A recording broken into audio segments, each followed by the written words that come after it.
The city was alive with the morning pulse of ambition, glass towers reflecting the sun, engines humming, footsteps echoing across the polished marble of a corporate plaza. Among the stream of executives, one little girl stood out, her soft pink dress brushing against her knees as she clutched a small toy in her hand. Her name was Sophie, a quiet 6-year-old whose mother, Clara, worked as a corporate translator for one of the wealthiest businessmen in the city, Mr. Liang, a self-made millionaire whose empire stretched across continents.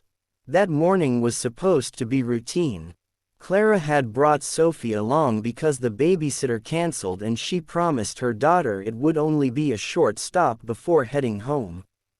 But in a single moment that ordinary morning twisted into something that would change all their lives forever.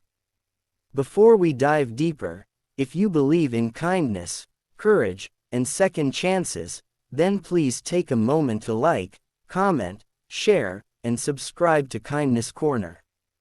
Your support helps stories like this reach more hearts. The morning light poured through the towering glass entrance as Clara crouched beside Sophie, adjusting her cardigan.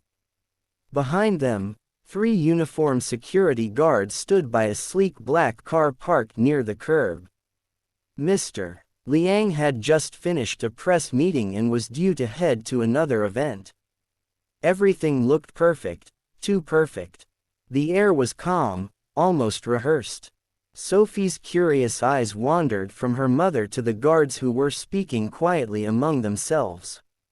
She tilted her head, catching words she didn't understand.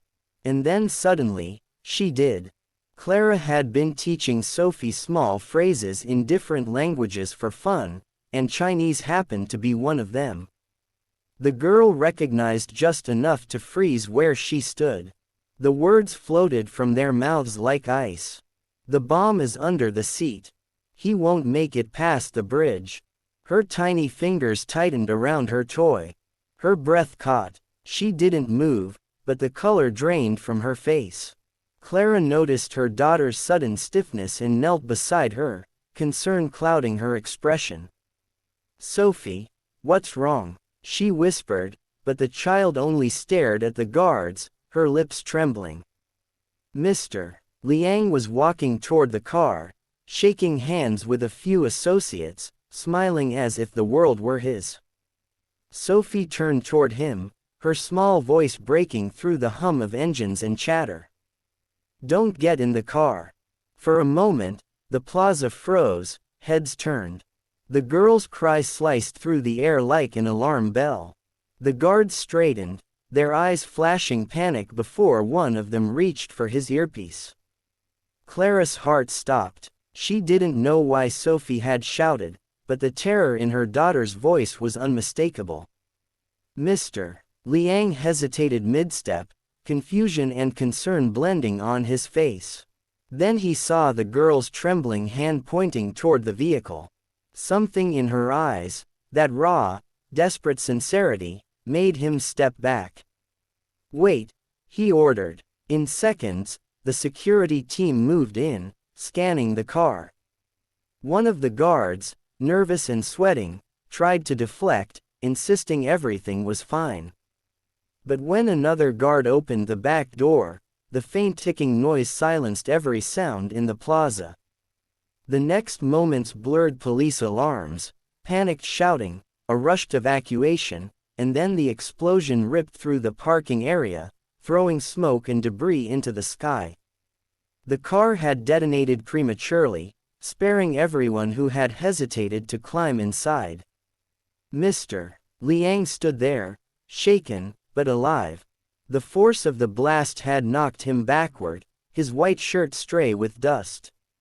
Sophie clung to her mother's waist, eyes wide, sobbing softly. The surviving guards were apprehended immediately.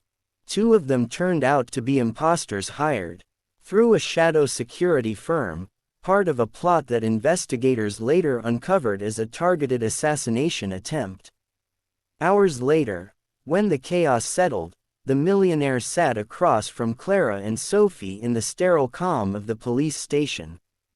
His eyes, usually sharp and calculating, now carried something new. Gratitude and guilt. She saved my life, he said softly, looking at the child who hid half her face behind her mother's arm. Sophie didn't answer. She just nodded slightly, her eyes red from crying. Mr. Liang exhaled slowly, his voice breaking. I don't think anyone has ever done that for me before. Days turned into weeks. The news made headlines across the country. Millionaire saved by child's warning.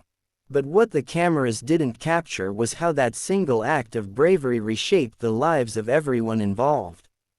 Mr. Liang visited Clara and Sophie often. He learned that Clara had been raising her daughter alone since her husband's passing 2 years earlier. She worked long hours translating documents and attending corporate meetings just to keep their small apartment. Sophie had learned bits of Chinese from listening to her mother practice at home, the same language that unknowingly helped her prevent a tragedy. What began as gratitude soon became something deeper.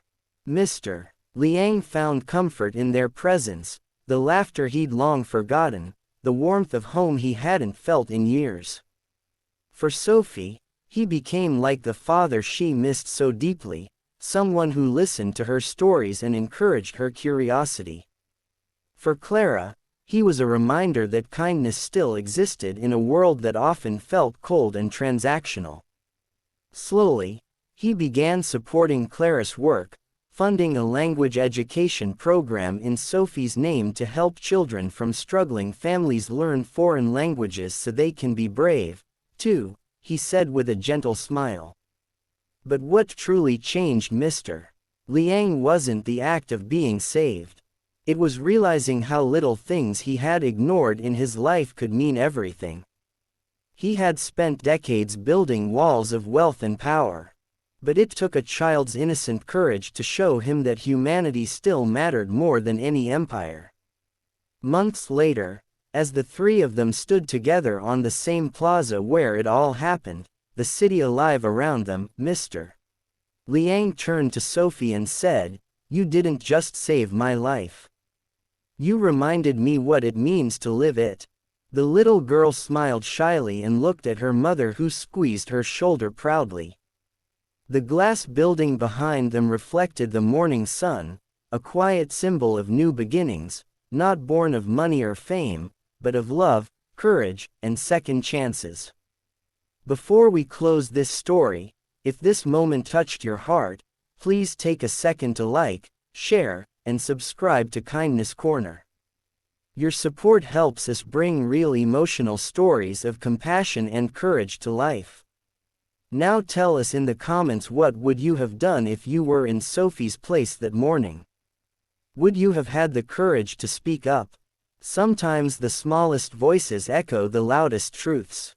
Sophie's bravery reminds us that even in a world full of fear, a child's heart can save not just one life, but many. And for Clara and Mr. Liang, that one act of courage was enough to rewrite the story of their lives. A story of faith, humanity, and the power of doing what's right, no matter how small or scared you feel. Because kindness spoken in any language can save the world.